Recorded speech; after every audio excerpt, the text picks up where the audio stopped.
네, 여러분, 지난 마지막 강의 때 우리가 원래 의도했던 진도를 다 마치지 못했기 때문에 이번 2장의 후반부는 이제 동영상 강의로 제가 올려드리기로 했었고요. 이거 이제 이 동영상 강의입니다. 그래서 우리가 했던 게 지난 시간에 맨 마지막 기억하실지 모르겠지만 이제 그 표준에 있는 이메일 메시지 포맷에 관련된 거였습니다. 이거는 우리가 뒤에서 배울 SMTP라고 하는 이 프로토콜과는 다른 겁니다. 그러니까 편지가 어떻게 생겨야 된다라고 하는 것이 이제 이전에 나왔던 포맷이고, 그 편지를 배달할 때 이렇게 하라고 하는 것이 표준이 SMTP입니다. 그 두 개가 혼동되면 절대 안 됩니다. 워낙 다른 겁니다. 자, 그러면 강의를 시작해 보도록 하겠습니다. 여기 이제 SMTP가 우리가 이제 공부하는 이제 주인공 같은 프로토콜입니다. 이메일에 있어서 가장 중요한 프로토콜이죠. SMTP는 이 이른바 푸시 프로토콜이라고 말씀을 드렸죠. 다시 말하면 이제 밀어주는 거예요. 이 앨리스라는 여자가 메일을 썼는데 그 메일을 자기의 이메일 서버한테 갖다 주는 것도 SMTP로 갖다 줄 수가 있습니다. 여기는 사실은 이제 대안이 있습니다. SMTP가 아니라 보통 웹메일을 쓰게 되면은 이제 HTTP를 가지고 요 메일 서버까지는 또 가져갈 수가 있어요. 그러나 이제 만약에 아웃룩 같은 이메일 전용 소프트웨어를 쓰신다고 한다면은 이제 대부분 SMTP를 쓰게 되는 걸로 저는 알고 있습니다. 그러나 어쨌든 대안이 있다는 건 말씀드리는데, 이 메일 서버 일단 도착하게 되면 그 이후에 사실 여기는 이제 이메일 서버 두 개가 직접 통신해서 이제 바로 목적지까지 갔고 거기서 이제 바백에 배달되는 시나리오가 나와있지만, 사실은 여러분 실제 이메일 트레이스를 보게 되면 여러 개를 이메일 메일 서버를 거쳐서 갑니다. 우리가 예를 들어 우리 동네 우체국에 편지를 갖다 주면 그 편지가 바로 내 친구 동네의 그 우체국으로 바로 1대1로 가가지고 거기서 편지 배달되는 거 아닙니다.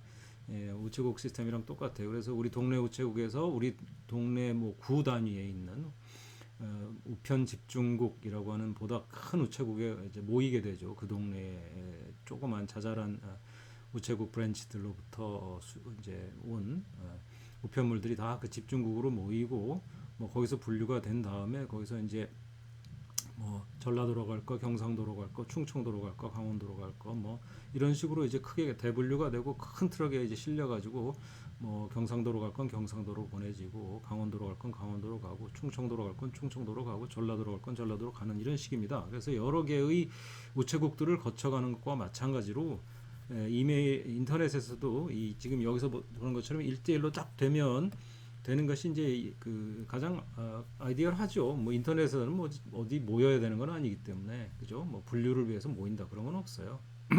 그러나 이렇게 꼭 1대1처럼 되지 않고 몇 개를 거쳐갈 수는 있다 하는 걸 말씀드립니다.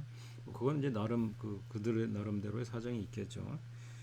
그래서 지금 여기에 일단 도착한 메일들은 이제 앞쪽 서버들한테 이렇게 한 개만 더 추가로 거쳐야 될 경우도 있겠고, 여러 이메일 서버를 거쳐가는 경우도 있겠지만, 이들을 향해서 목적지를 향해서 나아갈 때 거치는 모든 우체국들, 즉 이메일 서버들 사이에서는 앞으로 밀어줄 때, 이제 푸시를 해줄 때 SMTP를 씁니다.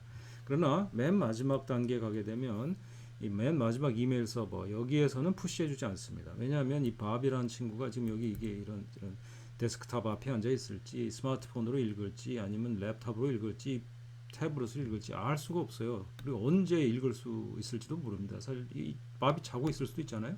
또 어떻게 배달을 합니까? 그래서 이게 이제 우리 이메일 시스템, 전에는 이제 뭐 미국이 주로 그렇게 했는데 우리도 다 그렇게 됐죠. 아파트 생활하면서 우체부가 저기 우리 그 1층에 있는 우편함에 그냥 꽂아놓고 가지, 우리 문 띵동하고 이제 배달하는 경우는 아주 특별한 경우에 국한됩니다.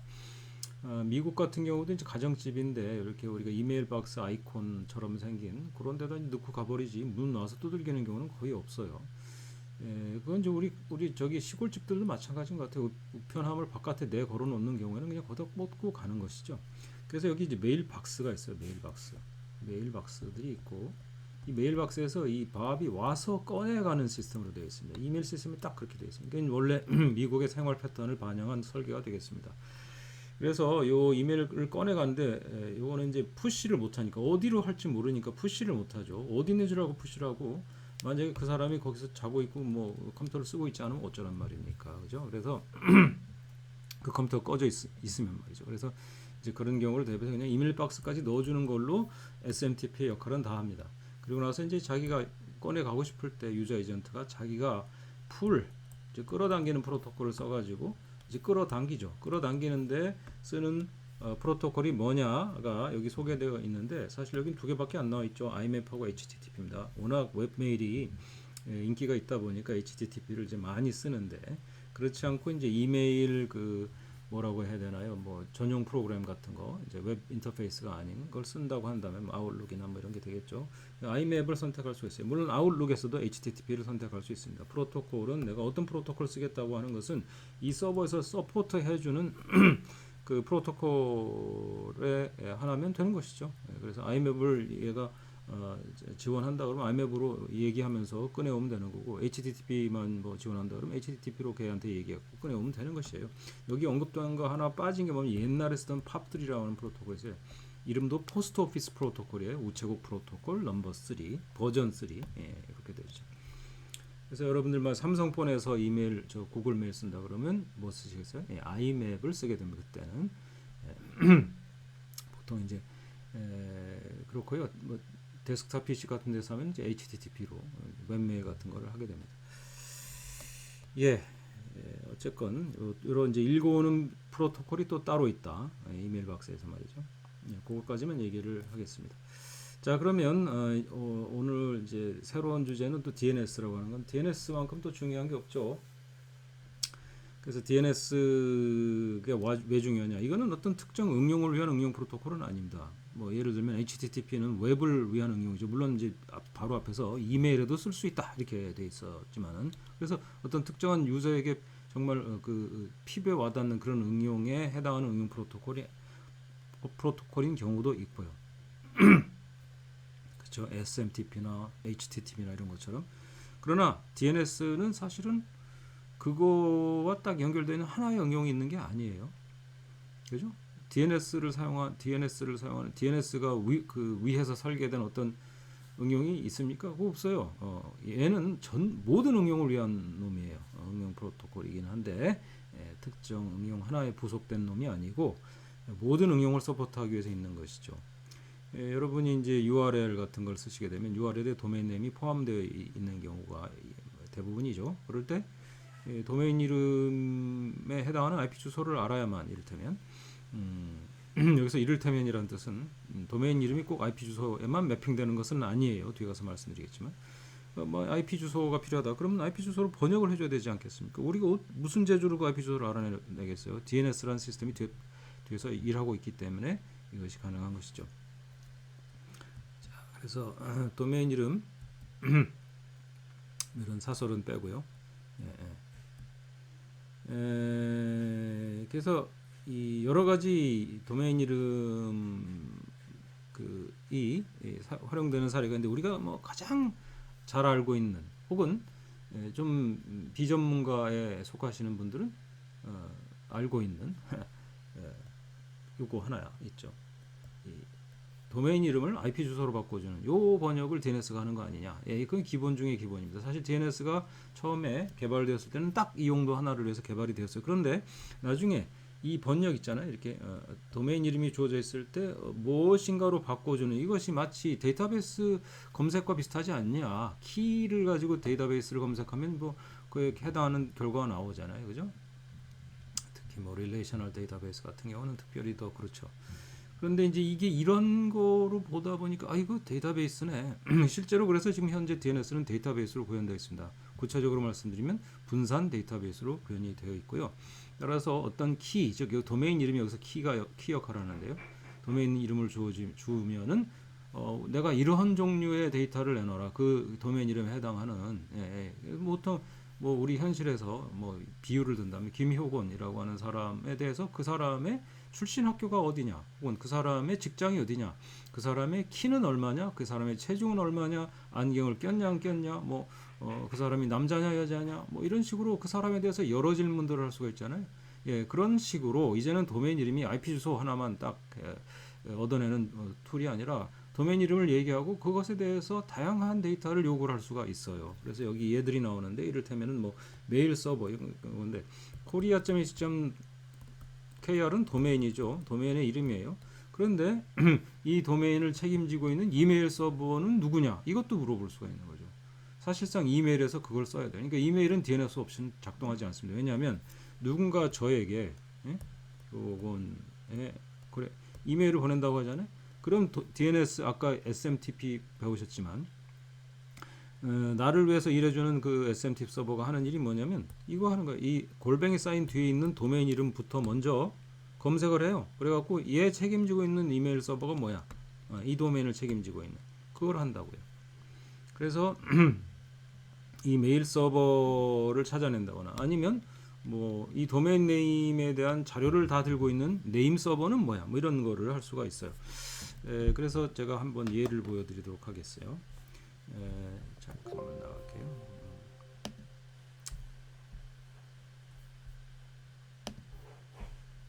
여기 예를 들면 이제 NS Lookup이라고 하는 재미있는 소프트웨어가 있어요. 그래서 NS Lookup 한번 써보시면 재밌습니다. 여기서 도메인 이름만 도메인 네임 시스템에다가 이제 질의를 할 수 있는데 내가 쿼리를 던지면 이거는 무조건 이게 이제 IP 주소를 내놔라 하는 것으로 알아들어라. 이 A자가 무슨 뜻이냐? 바로 이 IP 주소 어드레스 할 때 A자입니다. 그래서 여기다 korea.ac.kr 그러면 뭐를 내가 원하는 거라고요? 이걸 키로 해서 korea.ac.kr이라는 도메인 이름을 키로 해서 뭘 알아내고 싶은 거라고요? 예, 주소, IP 주소를 알아내고 싶은 거예요. 특별히 A자 하나면 IP 버전 4 주소입니다.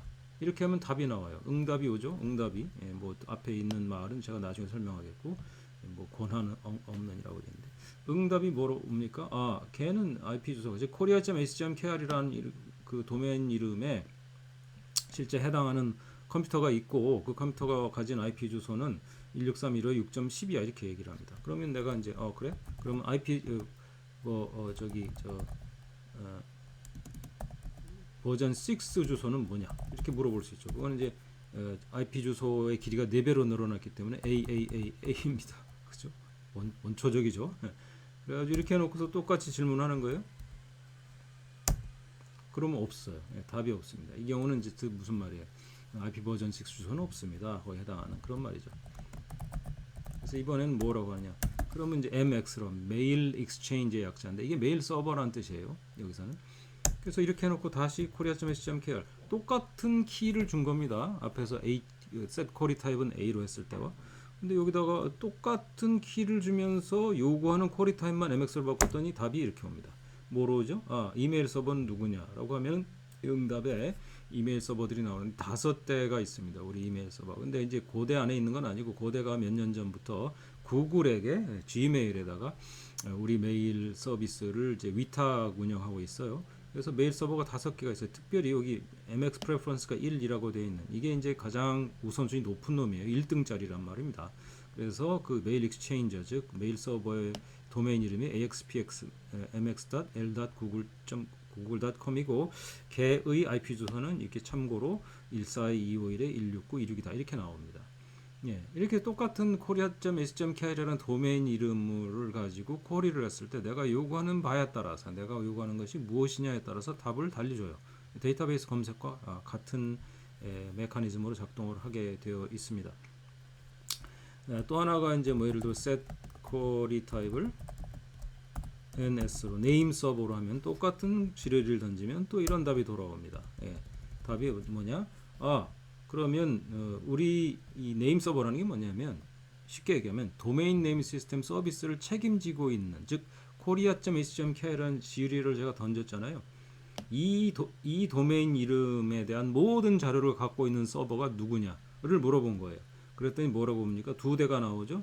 kuccgx.korea.ac.kr이고 또 하나는 kucc.korea.ac.kr이에요. 그리고 그들의 IP 주소가 이제 주어지게 되죠. 이런 식입니다. 그래서 여러분이 원하는 데이터 타입에 따라서 검색을 하게 되면 DNS가 응답을 해줘요. 그래서 여러 가지로 물어볼 수가 있다. 그리고 이 오른쪽엔 DNS가 어째서 이렇게 그 분산 데이터베이스에만 되느냐 뭐 이런 얘기가 나오는데 왜냐하면은 korea.ac.kr 도메인 그러니까 뒤쪽에 이 korea.ac.kr이라고 하는 그 말이 붙은 어떠한 도메인도 뭐 우리 같은 y든 점 이렇게 되는데 이런 도메인에 대해서 모든 여기 수많은 이런 이제 있는데 뒤에 전미사가 korea.ac.kr로 되어 있는 모든 데이터는 고대가 관리해요. 그 누구한테 이걸 갖다 맡기겠어요, 그죠? 고대가 등록받고 유지하고 그렇게 합니다. 그렇기 때문에 우리가 예를 들면 다른 학교 거 우리가 그 관리해줄 이유도 없고 그럴 필요도 없잖아요. 예. 각 기관마다 마찬가지. 각 기관별로 자기가 요 등록된 요 데이터베이스 파일을 각자가 다 유지를 하고 있어요. 그러니까 이제 분산 데이터베이스가 될 수밖에 없어요. 전 세계적으로 작동하는 시스템이지만 각자가 자기 몫의 데이터는 자기가 관리를 하는 거예요. 그래서 그걸 이어 붙여 가지고 쓰는 셈이거든요. 그래서 여러 가지 이유가 있겠지만 뭐 어쩌고 저쩌고 이거는 이제 우리가 설계를 했을 때 설계상 선택이 있었다면 이렇게 하겠지만 이건 뭐 각자가 도메인 이름 관리는 각자가 하는 것이기 때문에 분산 데이터베이스라고 생각하시면 되겠어요. 예. 그리고 이제 도메인 이름 그 공간의 구조가 이렇게 트리 형태로 되어 있거든요. 이제 우리가 보통 컴퓨터 사이언스 트리 그러면 사실은 인버티드 트리죠. 루트가 맨 위에 올라와 있는. 그 나무가 뿌리가 위에 있는 놈이 어디 있어요? 현실에서는 그죠? 그런데 우리가 컴퓨터 사이언스는 트리 그러면 이런 인버티드 트리를 말하죠. 그래서 여튼 루트가 맨 위에 있는데 그야말로 루트가 맨 위에 있어요. 그래서 루트 도메인 네임 서버가 이런 게 있는데 그 아래 이제 우리가 .com이니 뭐 eduni.org니 뭐 이런 식으로 이른바 톱 레벨 도메인 줄여서 TLD 도메인들이 있고 그 밑에 이제 또 새끼들이 여러 개가 있죠.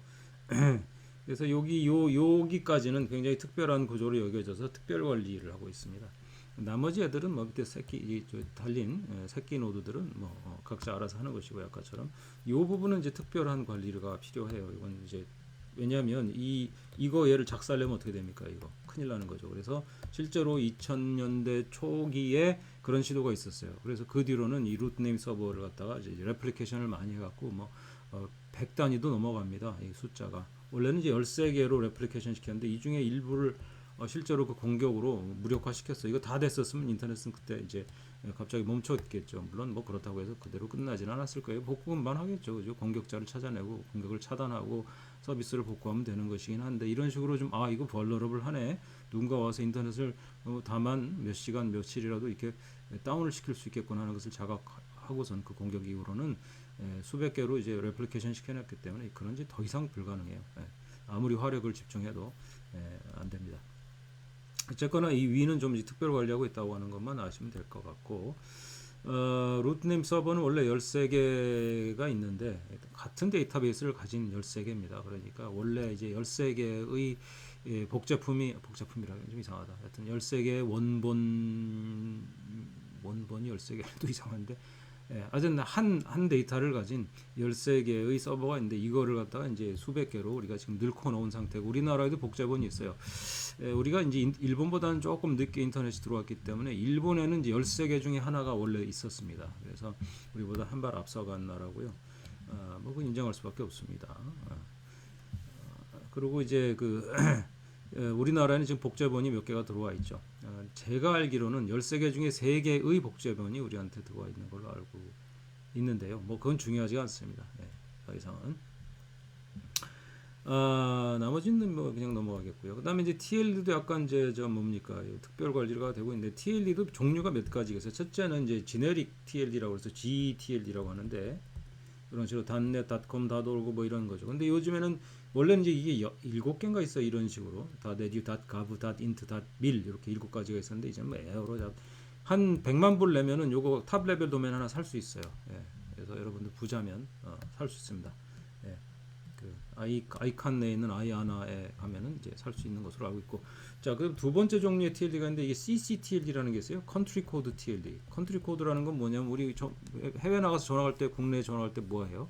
82란 이제 우리나라 전화번호라는 뜻의 82가 있죠. 그게 컨트리 코드예요. 근데 이제 도메인 이름에도 컨트리 코드가 있는 거죠. 그래서 CN이면 뭐 내가 봐서는 이건 차이나일 거고 차이나가 CH 아닌가요? CH는 스위스입니다. 스위스의 옛 이름이 뭐 헬베티카 컨페데라티오 헬베티카가 그래서 CH가 약자가 되거든요. 그건 스위스입니다. 차이나는 CN이에요. 그다음에 뭐 UK 뭐 왜 KR은 빼놨어 이거 KR 뭐 이런 거죠. 그래서 이제 뭐 이런 도메인들을 책임지고 있는 그런 이제 회사들이 있어요. 회사들이 있고 뭐 베리사인이니 네트워크 솔루션이 하는 그 관리 주체를 여럿으로 쪼개놨어요. 그건 이유가 있어요. 왜냐하면 이게 어느 한 주체가 관리하다가는 완전히 혼자 말아먹을 수 있기 때문에 그렇지 뭐 그런 일을 방지하기 위해서라도 여러 관리 주체를 둡니다. 탑 레벨 도메인을 어느 한 주체가 관리하지 않고 이것저것 거의 20개로 쪼개놨던가 뭐 여튼 그렇습니다. 상당히 다수가 부분 맡아서 관리하고 있어요. 자, 그다음에 이제 그 authoritative DNS 서버라는 건데 이거는 아까 얘기했던 대로 분산 데이터베이스처럼 각자가 자기 도메인 관리하죠. 각자가 자기 도메인 관리할 때 그 서버들을 말해요. 우리가 아까 NS Lookup이라는 프로그램 가지고 한번 실험해 봤을 때 고대는 뭐 두 대의 네임 서버들이 있잖아요. 그들이 우리가 가진 뭐.korea.ac.kr이라고 하는 도메인 이름의 모든 자료를 다 갖고 있어요. 그죠? 그 어떤 도메인 이름에 해당하는 IP 주소도 있을 거고 뭐 그놈의 무슨 뭐 아까 얘기했던 뭐 어떤 도메인의 이메일 서버인 뭐 이런 여러 가지 기록이 있을 텐데 그 기록을 갖다 우리가 resource record라고 합니다. 줄여서 RR이라고 하는데 그 RR들을 모아놓은 물리적인 파일이에요.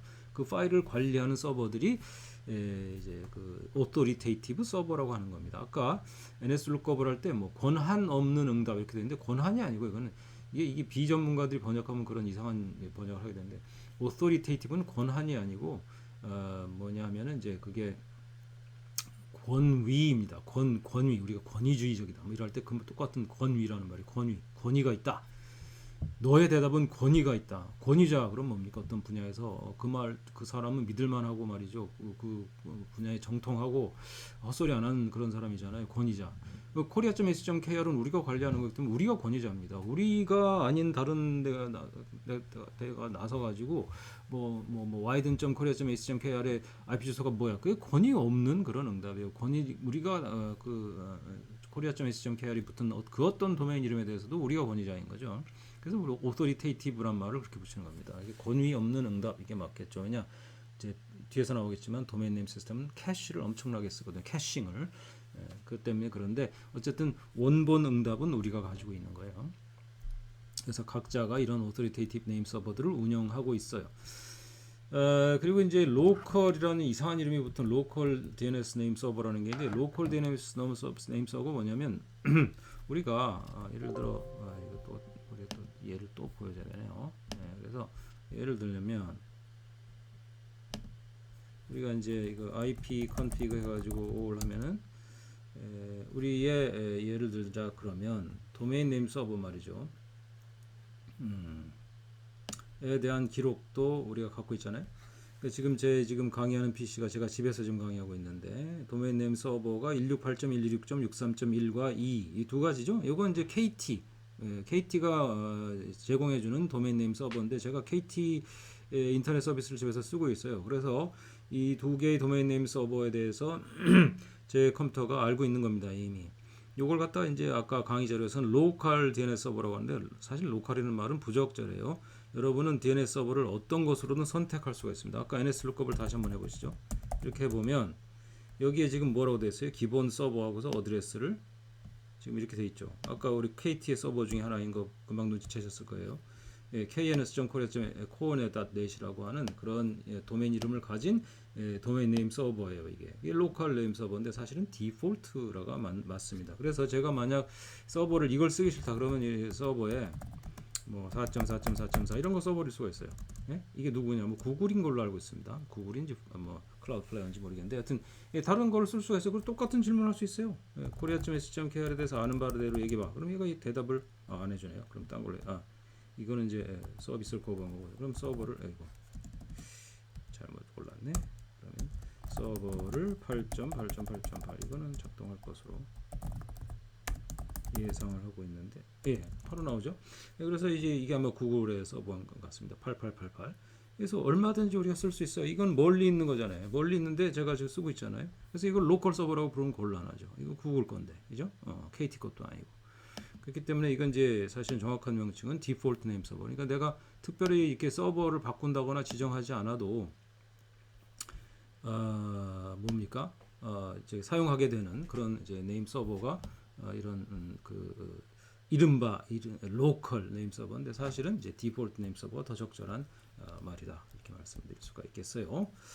자, 그다음에 이제 내가 어떤 도메인 이름에 대해서 뭐 도메인 이름을 썼다, 뭐 질의를 한다 이런 것도 말이 안 되고 여러분 질의해 보셨어요? 도메인 이름에 대해서 안 해보셨잖아요. 그리고 잘 쓰고 있잖아요, 그죠? 도메인 이름 이런 건 뭐냐 도대체? 그럼 아까 뭐 질의를 하고 응답을 한다는데 나는 그런 거 한 번도 해본 적이 없는데, 예, 여러분은 한 번도 해본 적이 없지만 여러분이 도메인 이름을 쓸 때마다 예를 들어 어떤 URL을 가진 링크를 액세스할 때 예를 들면 그냥 포털 사이트를 다운 받았어요. 네이버나 다음 같은 경우. 거기 보면 URL이 한 3, 400개 박혀 있습니다. 웹페이지에.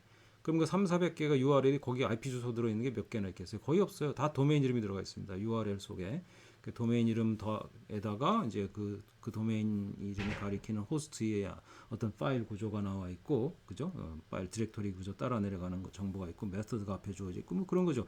어떤 도메인 이름이 그 안에 박혀 있는데 그 도메인 이름이 여러분은 물어본 적이 없지만 자동으로 물어봐지는 거예요. 도메인 시스템한테. 왜냐하면 그 URL이 지칭하는 자원을 리소스를 내가 다운을 받아야 되는데 그 다운 받기 위해서 그 서버를 가야 되는데 그리고 그 서버에 TCP 연결을 만들어서 다운을 받아와야 되는데 도메인 이름 가지고는 연결을 못해요. 여러분들 전화해서 여러분들 사람 이름 가지고 전화가 됩니까? 여러분 대답은 예 됩니다라고 할 수 있겠지만 미안합니다.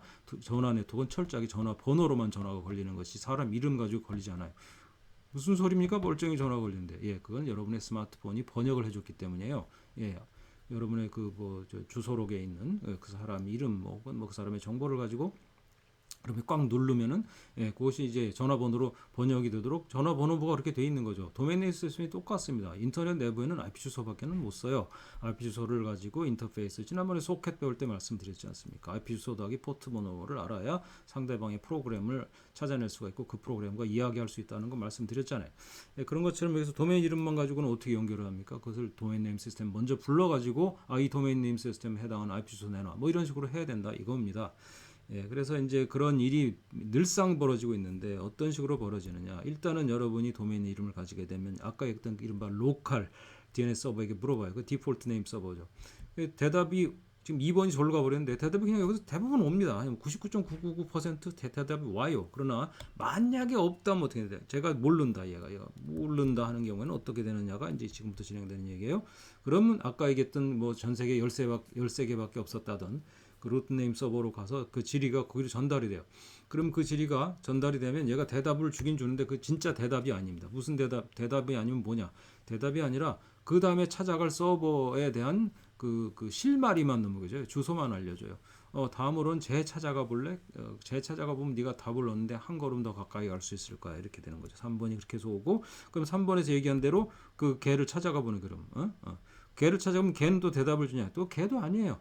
대부분의 경우에 요 탑 레벨 도메인에서 답은 당연히 안 오고 얘도 누구 찾아가봐 이런 식으로 얘기를 해줍니다. 그러면 그걸 찾아가면 이제 그게 만약에 authoritative name 서버다. 그러면 걔가 알고 있는 거죠. 왜냐하면 그 이름에 관련한 한 예를 들면 여기 이제 뭐 umass.edu라는 서버 이걸 담당한 서버일 수도 있고 cs.umass.edu를 담당한 서버일 수도 있겠는데 여튼 그 어떤 authoritative name 서버까지 갔다 그러면 걔가 이제 답을 전달해 오고 그러면 local DNS 서버가 답을 받아왔다가 이제 나한테 주는 거죠. 예. 그래서 요 부분 요게 이제 실제로 내가 물어봤을 때 답을 주지 않고 답을 아는 자 혹은 답을 아는 자를 아는 자 혹은 답을 아는 자를 아는 자를 아는 자 이 아주 간접 링크를 나한테 주는 요걸 갖다가 보통 이제 이터러티브 쿼리 방식 이터러티브 쿼리 이렇게 얘기합니다. 왜냐하면 얘네들은 바빠요. 얘는 집중돼 있잖아요. 트리가 그죠? 맨 꼭대기에 있는 몇 서버거든요. 그러니까 모든 서버 쿼리가 일로 날아가잖아요. 웃기게 여기 로컬 DNS 서버 없으면 바로 어디로 간다고요? 루트 네임 서버로 가버려요. 그래서 집중됩니다 이쪽으로. 그렇기 때문에 그걸 갖다 짐을 최대한 덜어주기 위해서 얘는 답을 얘가 막 여기까지 찾아가지고 답 알아왔네 해서 이렇게 주지 않는다고 이렇게 하지 않고 야 일단 한 스텝만 가르쳐 줄게 이쪽으로 가봐. 예, 그러면 그쪽 가면 이제 또 어떤 또 서버가 나오고 걔도 그 오토리테이티브가 아니면 한 스텝 더 갈 수 있도록 도와줍니다. 그래서 스텝 바이 스텝 가갖고 결국은 오토리테이티브 네임 서버까지 가고 답을 얻어오고 얘가 이제 최종적으로 주는 거죠. 사실은 하나 더 있어요. 예, 여러분들 여기 그림에는 안 나왔지만 여기 이제 각 이놈도 그 저기가 있어요. 조그만 캐시가 있어요. 캐시. 예, 이게 이제 도메인 네임을 기록하고 있는 캐시인데 이 여기서 먼저 찾아요. 사실 0번이 여기 있습니다. 0번. 예. 그래서 여기 먼저 찾고 없으면 그 다음에 이제 로컬 네임 서버로 가는 1번이 발생하는 것이죠. 요것도 사실 재밌어요. 여기 보면 여기 실제로 여러분들 보여줄 수 있어요. 제가 말로만 하면 뭐 그런가 하실 텐데 여기 가보면 아까 했던 IP config 명령 있잖아요. IP config 명령에서 display DNS 그러면 얘 가지고 있는 캐시를 보여줘요. 이렇게 해서 도메인 이름과 그 해당하는 데이터 뭐 유형 데이터 유형 1번이 뭐냐면 아까 했던 쿼리 타입 A 할 때 그 A 즉 주소 IP 주소를 말하는 거예요. 그래서 www.korea.ac.kr을 내가 방문했다는 기록이 있고 그의 IP 주소가 6.10이라는 게 나오고 이런 식으로 이제 있어요. 근데 캐시예요. 그래서 이거 캐시는 지워버릴 수가 있어요. 그래서 플러시 DNS 하면 싹 지워집니다. 그러면 제가 아까 했던 명령을 다시 해보면 깔끔하게 비어있죠. 이건 캐시이기 때문에 그렇습니다. 임시 저장소니까 내가 최근에 방문해서 답을 얻어온 것들을 얘가 저장하고 있다가 내가 만약 똑같은 질문을 하게 되면 그 캐시에서 대답을 해버려요. 예, 예. 그렇습니다. 그래서 이제 그게 사실은 여기 그림에는 안 나와 있는데 일단 그 단계가 거쳐지고 그 단계에서 답이 없다 그러면 일로 가고 여기서 답이 없다 그러면 일로 가는 거예요. 예, 요거 이제 이해를 하세요. 그래갖고 이제 여기서 저 이터러티브 쿼리만 처리해주는 이놈들, 그죠? 이놈들을 일단 좀 거치고 그리고 나서는 리커시브 쿼리라고 하는 건 뭐냐면 내가 질문을 던졌는데 답이 온다 그러면 이건 리커시브 쿼리예요. 왜 리커시브냐? 나는 펑션 한번 불렀고 답이 온 것 같은데 사실은 이 안에서 수면에서 얘는 막 이 짓을 한 거예요. 예. 여러분들 팩토리얼 계산하는 프로그램 짜보셨죠? 어렸을 때. 그럼 뭡니까? 나는 팩토리얼 of 뭐 10 그러면 그 답이 턱 나오는데 사실은 거기서 막 수면 하에 오리발처럼 팩트 함수가 엄청나게 돌았잖아요. 그거랑 비슷해요. 예. 뭐 이거 알아서 큰 도움 안 됩니다. 리커시브 쿼리, 이터레이티브 쿼리. 리커시브 쿼리는 이제 내가 질문 던지면 답을 주는 거죠. 이터레이티브 쿼리. 질문 던져도 답은 안 줍니다. 답을 아는 자는 가르쳐줘요. 그런데 답 자체를 주진 않아요. 그건 이터레이티브 쿼리입니다. 요건 리커시브 쿼리고. 예? 그건 아시겠죠? 예. 그다음에 이제 캐싱을 많이 쓰고 있다고 했는데 이건 이제 그럴 수밖에 없어요. 왜냐하면 도메인 네임 시스템이 트리 구조로 되어 있기 때문에 안 그러면은 굉장히 밀집이 어디로 되겠어요? 루트 네임 서버 쪽으로 많이 되겠죠. 이쪽으로 많이 로드가 집중. 모든 애들이 이쪽으로 오잖아요, 그죠? 로컬 네임 서버에 답이 없다 그러면 무조건 올라와요. 실제로 로드가 상당히 심한데 근데 캐싱을 쓰는 덕분에 그러니까 아까 답을 얻어본 얘가 답을 공급해 줄 뿐 아니라 얘가 그 답을 기억을 해요. 일정 시간 동안. 그래서 어떤 다른 애가 똑같은 질문을 했다. 그럼 그걸로 줘버립니다. 그리고 이것이 아까 얘기했던 권한 없는 응답이에요. 즉 캐시로부터 말입니다. from cache. authoritative name 서버까지 갔다 오지 않은 거고 내가 가진 캐시를 준다 그 말이에요. 그것은 여기서 이미 발생했을 수가 있어요. 여기서 그게 없었다 그러면 여기 있는 캐시에서 대답을 해준다고요. 그래서 대부분 이 캐시에서 해결되기 때문에 실제 잘 관찰해보면 루트 네임 서버로 올라오는 이런 쿼리들은 대부분 뭐냐면 말도 안 되는 쿼리. IP 주소를 주면서 IP 주소 내놔. 뭐 이런 말도 안 되는 이상한 언어로 써주고서는 이거에 대한 뭐 IP 주소 내놔. 뭐 이런 거예요. 그러니까 대부분 다 쓸데없는 쓰레기 같은 게 루트 네임 서버로 올라오는데 가끔은 그래도 이 라인을 타게 만드는 진짜 오토리테이티브 네임 서버까지 방문을 해야 되는 그런 서버들이 쿼리들이 오겠죠. 특별히 뭐 캐시가 여기 있었는데 그게 익스파이어가 됐다. 그러면 그렇게 되는 거예요. 아까 왔다 갔다 해서 죄송합니다만 그래도 여러분들 보여드리는 게 나을 것 같아서 아까 이제 뭐 이렇게 했잖아요. 또 그 사이에 없군요. 뭐 예를 들어 내가 핑 해가지고 뭐 www.cnn.com을 했잖아요. 그럼 이제 뭐 성공적으로 좀 되고 있습니다. 그랬을 때 이제 DNS 여기 딱 갔다 오면 CNN 갔다 온 증거가 나오죠. 그죠? 이런 것들 보시게 되면 여기 뭐가 있어요? TTL 있죠. 이건 IP 헤더에 있는 TTL과 다른 겁니다. 이거 그거 혼동하시면 안 돼요. 이 뭐라 되면 23 이렇게 되는데 이게 23초입니다. 23초 후에 사라질 거예요. 예, 그래서 23초 제가 좀 얘기를 하면서 시간을 끌어볼까요? 보겠습니다. 자, 한번 보시면 얼마로 8초 남았어요. 밑에 거는 3초 남았고 3초입니다. 3초 남았죠. 그럼 당연히 지금 사라졌겠죠? 예, 없어졌습니다. 이런 식으로 캐시입니다. 이거는 시화. 근데 TTL을 저렇게 짧게 잡아놨냐? 저거는 이제 불안한 거죠. 왜냐하면은 authoritative name 서버에 자꾸 이제 그 원본이 바뀌는 일이 생길 수가 있잖아요. 그런데 이제 엉뚱한 옛날 자료 갖다 놓고서 문제가 될 수 있으니까 out of date 때문에 TTL이라는 걸 갖다가 설정을 해줘요. 그래서 그거는 이제 그 authoritative name 서버를 관리하는 측에서 설정하는 파라미터 값 중에 하나입니다. 우리는 예를 들면 뭐 8시간마다 한 번씩 그 파일, 그러니까 도메인 이름에 관련된 리소스 레코드를 가진 파일 이름은 원래 zone 파일이에요. zebra 할 때 z zone 파일 업데이트를 갖다 뭐 8시간마다 한다 그러면 뭐로 하면 될까요? 이제 점점점 업데이트 시간이 다가오면 이제 TTL 값을 그때 이제 authoritative name 서버한테 받아가는 그 놈한테 뭐라고 했냐면 야 얼마 안 남았어 그런 식으로 시간을 짧게 해주는 거죠. 그래서 이제 곧 익스파이어 될 거야. 네 거는 곧 이제 인밸리드가 될 거야. 그러니까 네가 가진 캐시 엔트리는 그때 없애. 그래서 나 다시 찾아와 이렇게 되는 거죠.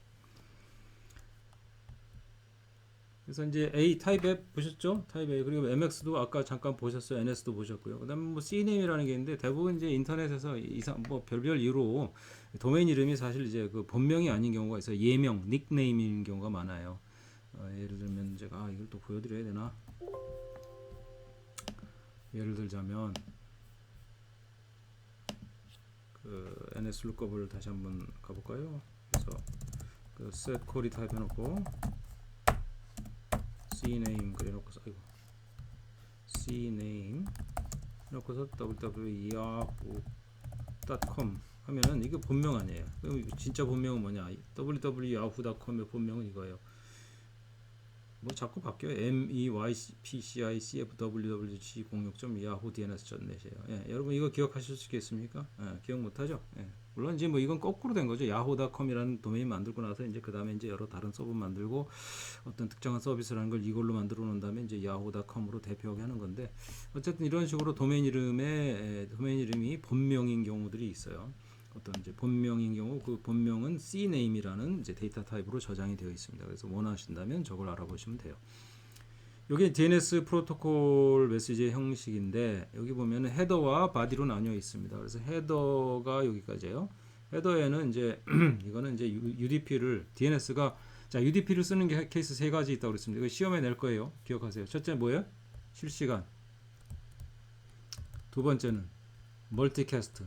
IP 멀티캐스트 말하는 겁니다. 그래서 1대1이 아닌 경우 TCP 1대1에만 쓸 수 있기 때문에 1대 다인 경우는 안 되죠. IPTV가 가장 강력한 예라고 했고요. 세 번째가 단순한 트랜잭션이죠. 굉장히 짧은 패킷 하나짜리 질문 날리고 패킷 하나짜리 응답 받는 거. 그 이해가 대표적인 예가 DNS입니다. 그래서 그렇게 쓰니까 이제 UDP를 써야 되잖아요. UDP를 쓰는 건 문제가 뭐냐 근데 내가 질문을 막 다다닥 한 3개쯤 연달아 쐈어요. 그런데 답이 돌아옵니다. 하나, 둘, 셋 돌아오는데 그게 1번으로 돌아오는 응답이 1번 질문에 대한 대답일까요? 그건 보장이 안 됩니다. 왜냐? UDP가 IP를 쓰는데 IP는 뭐예요? Out of order delivery, 즉 순서가 뒤바뀐 딜리버리를 할 수가 있죠. 그렇기 때문에 그 순서 매칭이 그렇게 딱 안 되는 겁니다. 자동으로. TCP는 왜 되냐? TCP는 자기가 봐요. 순서를. 응? 지가 맞춘다고 순서를. 그래서 in order delivery가 TCP의 대표적인 서비스 특성 중에 하나죠. 그건 TCP가 그거는 지가 알아서 해주니까. 근데 UDP는 그런 거 안 해준다 이게. 그러니까 UDP를 쓰는 사람들은 옛날 사람들은 아주 이것에 대해서 민감해서 신경을 많이 썼어요. 그래서 질문마다 유니크한 아이디를 달아보내고 이 질문은 몇 번째 이 대답은 몇 번째 질문에 대한 대답이요. 이걸 맞춰본다고요. 왜냐하면 아이디 값은 그대로 찍어가지고 저쪽에서 동일한 값으로 이제 에코를 해주기 때문에 비교해보면 나오잖아요. 그래서 그런 게 있습니다. 뭐 플렉스가 있는데 이건 아까 뭐 리커전에 관련된 거 등등등 뭐 오토리테이티브냐 아니냐 이런 것들이고 뭐 등등 있습니다. 시간이 없기 때문에 자세한 걸 말씀드리긴 좀 그렇고 중요한 거는 이제 이 DNS 메시지 안에 질문이 몇 개 들어 있습니다. 질문이라고 하는 거는 도메인 이름 이렇게 하나마다 질문 하나씩이에요. 이 질문이 몇 개냐? 그다 도메인 이름마다 아니라 하여튼 뭐 이제 질문은 어떻게 구성됩니까? 도메인 이름과 리소스 타입, 아까 쿼리 타입이라고 제가 말씀드렸던 도메인 이름과 내가 알고 싶은 쿼리 타입, 요 두 개의 값으로 결정이 되는데 그거 하나마다 질문 하나예요.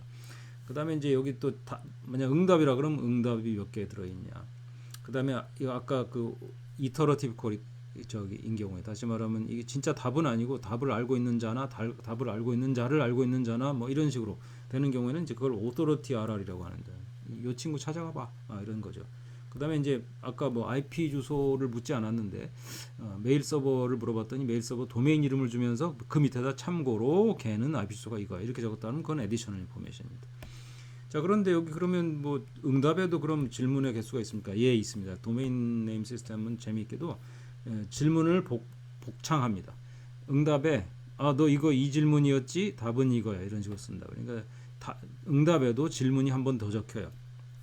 그래서 이제 이런 게 들어가 있는 것이에요. 그리고 실제로 그 개수대로 여기 밑에 이제 등장을 하게 되는 겁니다. 시간이 없으니까 이거 원래 제가 와이어샤크로 보여드리고 싶었는데 이렇게 하다가는 뭐 끝도 없겠어요. 한도 끝도 빨리빨리 나와 있습니다. 시험에 안 나올 거 그냥 스킵을 하고. 예, 그래서 응답과 질의가 똑같은 포맷인데 다만 질의에는 뭐 앤서 이런 게 연계겠죠. 질의 물어보는 입장에서 무슨 뭐 아는 게 있겠어? 그러니까 이런 건 연계죠. 퀘스천만 살아 있을 겁니다. 그리고 응답에는 이 뭐 네 가지 중에 특별히 질문 살아 있을 거고 뭐 응답이 살아 있거나 아니면 응답이 없다 그러면 오토로티라도 살아 있을 거고요. 뭐 이런 식으로 되겠죠. 상식적입니다. 그다음에 이제 아까 존 파일에다가 도메인 이름과 도메인 이름에 들어갈 자료의 타입과 그 탑 예를 들면 A 탑이면 실제 IP 주소 도메인 이름이 여기 있고 요것을 이 엔트리를 갖다가 파일에다가 저장하는 것을 갖다가 우리가 뭐라고 그래요? registration 등록 도메인 이름 등록이라고 그래요. 그래서 돈 받죠. 만약에 이제 상업 서비스라 그러면 그죠? 네. 시큐리티는 제가 띄워놓겠습니다. 이건 뭐 제 전문도 아니고요. 그래서 DNSSEC이라고 하는 표준이 있고 뭐 DNS 시큐리티 메저들이 있습니다. 여기까지가 도메인 네임 시스템이었어요. 자, 그다음에 P2P 봅시다. P2P. 근데 P2P 요즘 많이 쓰시나 모르겠어요. 저는 이거 안 써본 지가 벌써 몇 년 되는데 뭐 옛날에 토론트 조금 이제 실험적으로 한번 써보다가 그래서 말씀드렸잖아요. 이 P2P라는 건 뭐냐? 데이터가 서버에서 오지 않고 동료인 피어에게서 오는 것을 말한다. 물론 P2P 시스템이라고 해서 꼭 서버가 없어야 되는 건 아니에요. 없을 수가 없어요. 그냥 누가 있는지는 알아야 돼요. 왜냐면 다 나랑 비슷한 클라이언트들이기 때문에 나는 잘 때 컴퓨터 끄고 자버리거든요. 상대방도 마찬가지예요. 그러니까 있다 없다가 또 있을 때라도 IP 주소 막 바뀌고 그래요. 왜냐면 켜지면은 네트한테 DHCP로 해서 받아오고 이러기 때문에. 그래서 이제 그 출석부에 해당하는 그런 게시판 같은 그런 서버가 있어요. 거기 찾아가서 먼저 누가 출석했나 그리고 걔는 어떤 파일에 어떤 부분을 갖고 있나 이런 걸 다 체크를 해서 걔한테 연락을 하는 거죠. 그렇게 해서 이제 연락해서 파일을 받는데 요 계산은 그냥 띄워놓겠어요. 이거 안 보셔도 됩니다. 계산 문제를 낼 수도 있겠으나 안 내기로 결정을 했고 여기서 주요한 이야기는 뭡니까? 상식적으로 P2P를 하게 되면 훨씬 더 빠르게 다운받을 수 있다. 이거 그냥 제가 예를 통해 설명드릴게요. 여러분 시험 칠 때 시험지 받게 될 거잖아요. 나중에 그죠? 다음 주에 그럴 때 선생님이 한 분 들어와 가지고 그냥 혼자서 그걸 나눠주고 있어. 그럼 어떻게 돼요? 학생 수가 60명이에요. 그러면 한 사람한테 나눠주는 그 시간이 60배가 걸리겠죠? 그런데 이렇게 한다고 쳐봅시다. 야, 자 학생들 자 이게 뭉탱이로 몇몇 사람한테 나눠주고 자 옆에 있는 사람한테 건네. 자 서로 나눠 가죠. 이렇게 하면 어떻게 돼요? 훨씬 빠르게 끝나죠. 분배가.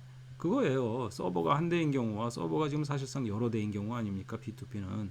그러니까 시간이 줄어들 수밖에 없어요. 특별히 로가리트믹한 스케일로 줄어듭니다. 이거 리니어하죠. 서버 혼자 하게 되면 아까 그랬잖아요. 60명이면 60 곱하기 한 명에게 나눠주는 시간이 걸린다. 그런데 P2P면은 이게 로가리트믹하게 줄어들어요. 왜냐? 저기 학생 숫자가 어떻게 됩니까? 자, 한 명이 두 명에게 쪼개줬어요. 선생님이 처음에 들어가고 두 뭉태기로 나눠주세요 하고 왼쪽에 있는 학생들을 대표하는 어떤 학생한테 하나 주고 오른쪽에 있는 대표하는 학생한테 하나 줬어. 그러면 그 학생이 예를 들어 자기 뒤에 있는 또 왼쪽 오른쪽의 학생한테 나눠준다고 생각해보세요. 그럼 어떻게 돼요? 그죠? 무슨 말인지 알겠죠? 하나에서 둘에서 넷, 넷에서 여덟 이거 어떻게 됩니까? 그럼 걸리는 시간은 그죠? 뭐예요? 로가리스믹이죠. 퍼져가는 속도와 익스포넨셜한 거니까 거꾸로 시간은 어떻게 돼요? 익스포넨셜 분의 역수가 되니까 로가리스믹하게 되지 않겠습니까? 그것이 이제 요 P2P의 뭐 좋은 거죠. 좋은 측면이라고 한다면. 요 P2P에 대해서는 거기까지만 아십시다. 이제 시간이 없어가지고 이걸 자세히 말씀드릴 안타깝습니다. 어쨌든 이게 P2P는 이 파일 전체를 이렇게 서로 나누는 것이 아니라 또 뭐 병렬성 동시 처리 가능성을 높이기 위해서 어떻게 해요? 그 파일을 갖다 청크라는 자잘한 단위로 하고 청크끼리 나눠 가지죠. 그죠? 예전에 그런 거 겪어보셨을지 모르겠지만 동생들이나 아니면 아이들이 유희왕 카드 모으고 막 그런 거 있었잖아요. 그럼 문제 그거 카드 말이죠. 그 한 세트 완성하려고 그러면 막 여러 개 사고 그랬었지 않습니까? 그거랑 비슷하게 이제 카드 한 세트를 완성하면 예를 들어 그게 이제 하나의 파일이다 완벽한. 그러면 이제 그 조각 모으느라고 애를 쓰지 않습니까? 그런 식으로 조각을 서로 주고받고 하면서 완성시켜 가는 것이죠. 여기에는 상당히 어려운 문제들도 있고 그래서 이제 푸는 여러 가지 기법들이 있어서 그걸 우리가 쓸 수 있을 만큼으로 만들어 놨던 것이에요. 근데 그건 이제 다 뛰어넘겠습니다. 비토런트가 대표적인 이제 그 응용이고 그것에 이제 여러 프로토콜적인 측면들이 있어요. 그래서 예를 들면 이제 또 프리 라이드 하려는 놈들이 있잖아요. 나는 주지도 않고 나는 서비스 안 하면서 이득은 최도야. 뭐 그런 놈들을 막는 뭐 tit for tat 그런 뭐 프로토콜들도 있고 여러 프로토콜 측면들이 있습니다. 이거는 그냥 뛰어넘겠습니다. 관심 있으신 분들은 읽어보시고요. 마지막으로 비디오 스트리밍만 좀 얘기하고 끝날게요. 뒤에 서킷 프로그래밍은 제가 직접 하지 않겠습니다. 그래서 비디오 스트리밍까지만 얘기하면 될 것 같아요. 이 비디오 스트리밍이 이제 우리 시대의 킬러 앱이죠. 비디오만한 킬러 앱이 세상에 또 어디 있습니까? 인터넷의 트래픽의 대부분이 비디오로 채워지고 있습니다. 현재. 정말 비디오 시대죠. 아이고 얼마나 많이 보는지 제가 시간을 통계내 보면 저도 시간 많이 쓰는 것 같아요. 정말 우리 현대인들은 이 쓸데없는데 시간을 많이 낭비를 하는 것 같습니다.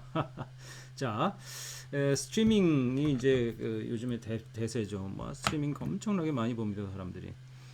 그래서 이제 2020년 통계입니다. 지금은 더 할지도 몰라요. 80%의 그 인터넷 트래픽이 비디오였다. 스트리밍 비디오였다 이거죠. 게다가 이제 TV도 IPTV 뭐 게다가 넷플릭스에 뭐 유튜브에 뭐 아이고 예. 그래서 이제 이러한 이게 시대의 대세인 상황이고 안타깝지만 그렇습니다. 그래서 이제 이걸 위한 인프라를 이제 따져보고자 하는데 그게 뭐냐면 처음에 CDN이죠. Content Distribution Network. 이런 게 없으면 이제 아카마이가 이제 이걸 개척한 영역인데 그 뒤로 뭐 엄청난 그런 서비스들이 등장을 하고 있습니다.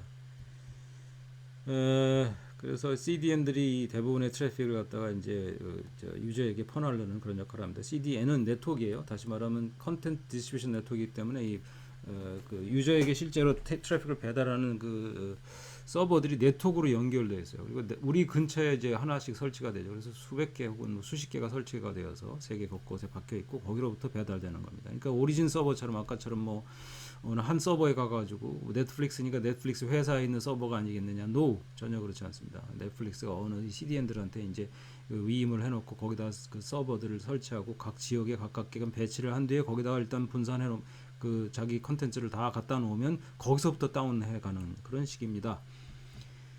비디오는 어떤 특성이 있느냐? 여러분들 활동사진이란 옛날 말 들어보셨을지 모르겠는데 활동사진입니다. 활동사진. 그래서 뭐 초당 24프레임, 초당 33프레임 뭐 이런 식이죠. 그래서 그 프레임이라는 게 각각 뭡니까? 옛날 필름 카메라로 찍으면 그 한 장 한 장의 사진인 것이죠. 활동사진이죠, 정말로.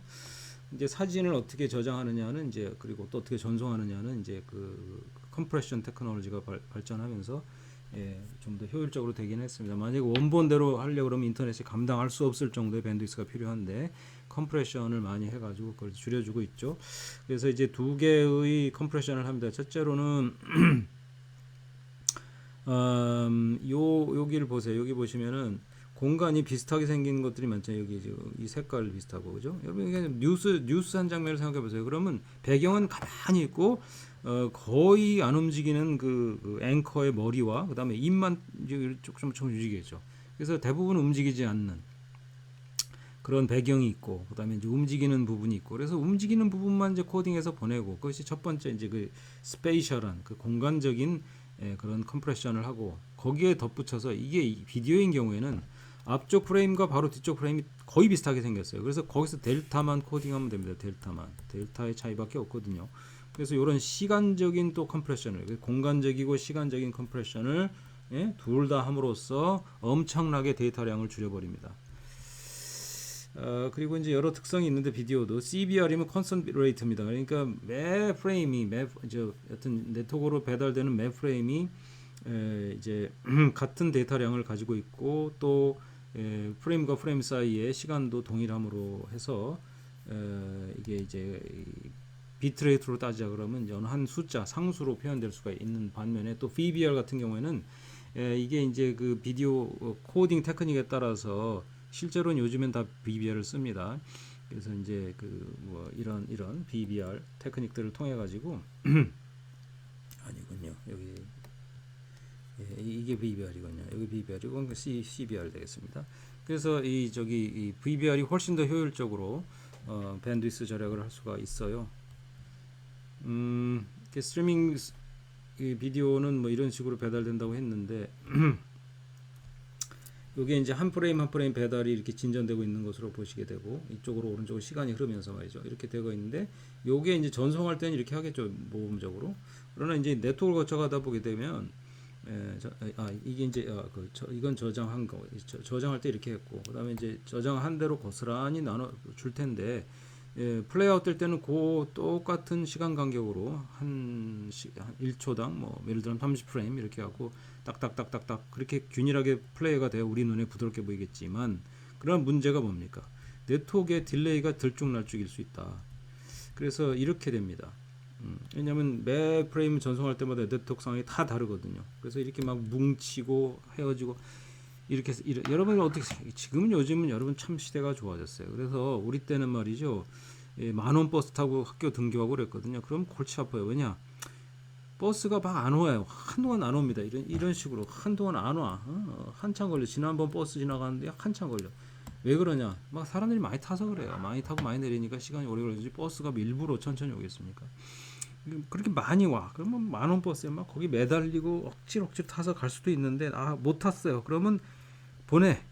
그러면 웃긴 게 바로 다음 차가 바로 옵니다. 바로 오는데 걔는 텅텅 비었어. 왜? 앞차가 고생 다 하면서 가는 거야. 사람 태우느라고 시간 막 질질 시간 엄청 써가면서 고생하고 가고 뒷차는 이제 앞차에서 다 수거를 해 갔기 때문에 없어요 남은 인원이. 그러니까 금방 타고 또 금방 출발해서 바로 뒤쫓아오고 있는 거예요. 이런 식으로 이게 오래 걸렸는데 바로 그 차들은 뒤쫓아옵니다. 바로 이런 식으로 올 수가 있겠죠. 이 인터넷에서 똑같은 일이 벌어지는 물론 뭐 사람 태우고 뭐 이런 건 없어요.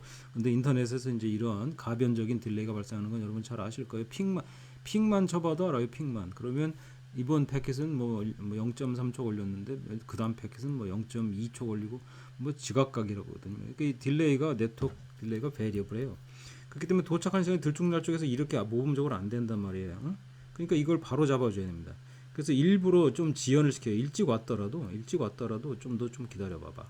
왜 다음 애가 늦게 올 수 있기 때문에 다음 이제 제일 늦게 오는 애 기준으로 사실 맞추는 거죠. 그래서 조금 일찍 와도 기다리게 하고 그래서 그 뭐를 버퍼를 쓴다고 그러죠. 버퍼.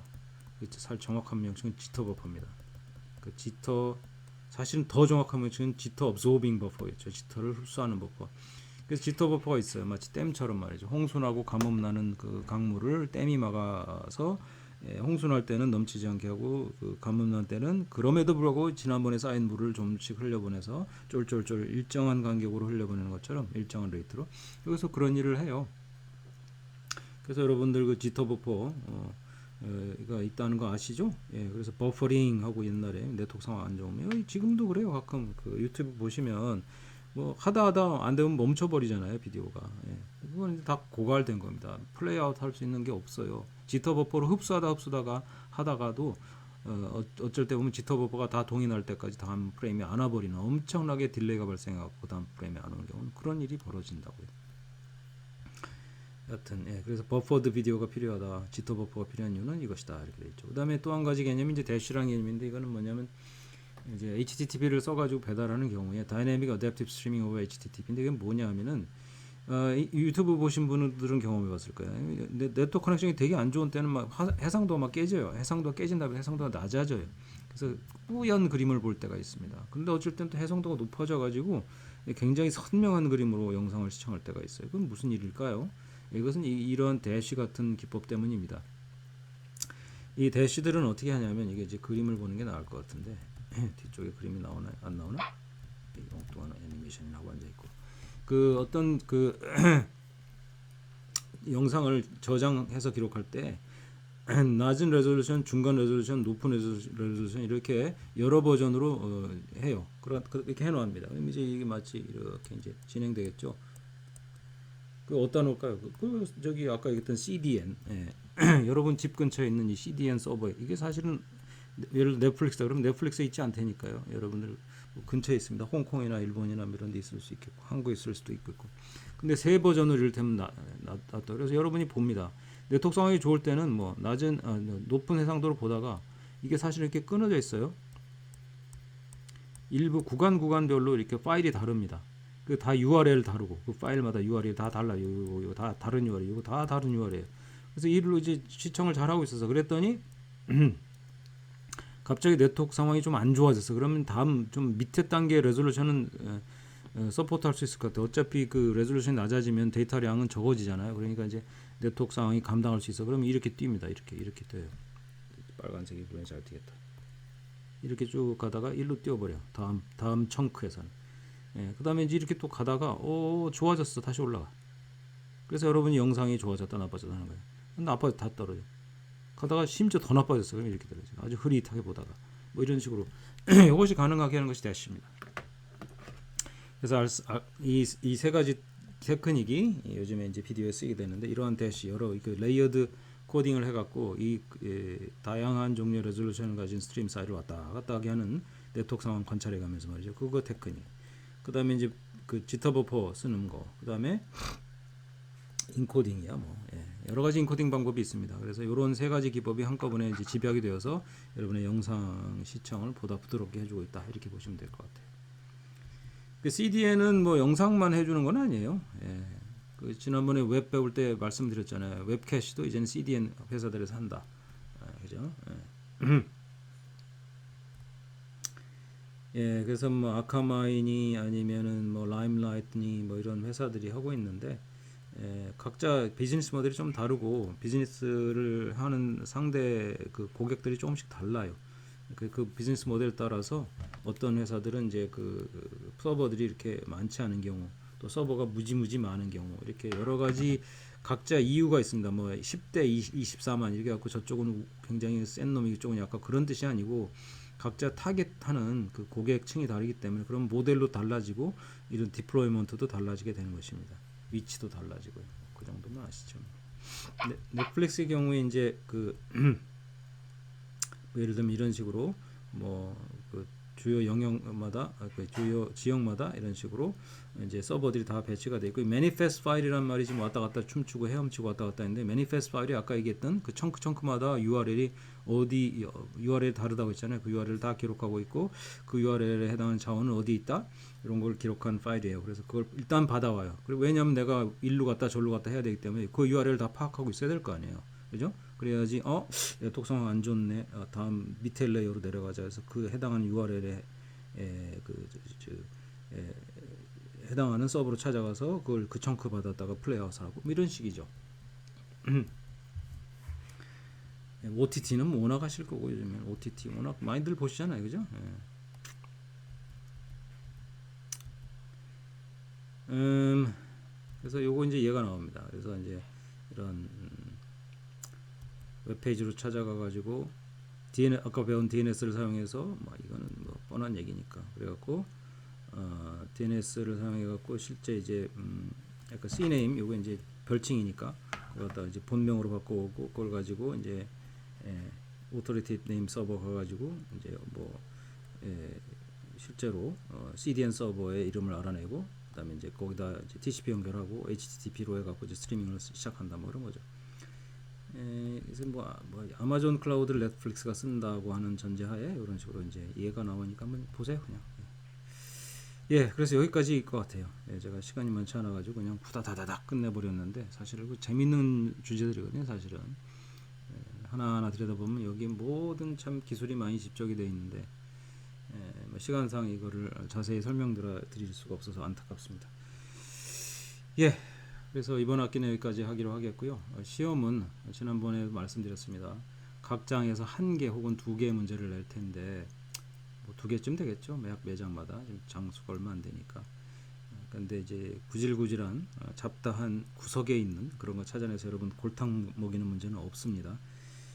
어떤 문제들이냐, 이 장을 대표하는 중요한 개념, 가장 아셔야 될 것들 이런 것들 위주로 낼 겁니다. 그래서 강의를 들으시고 강의를 한번 쭉 복습으로 들으세요. 출퇴근하시면서. 그러면 뭐 시험 치기에 전혀 부담이 없으실 것 같아요. 예, 시험들 잘 치시기를 바라겠고, 참, 할 말은 많은데 시간이 없어서 많이 얘기를 못했습니다. 예, 그러나 다만 지금까지 한 내용이 여러분들한테 좀이라도 도움이 되시고 인터넷에 혹은 전체적으로 컴퓨터 네트워크라는 기술을 이해함에 있어서 조금이라도 도움이 되셨기를 희망합니다. 예, 감사합니다. 오늘 강의도 마치겠고 모든 학기의 강의를 여기서 마치도록 하겠습니다. 예, 자, 그러면 시험 잘 치시기 바랄게요. 화이팅! 예.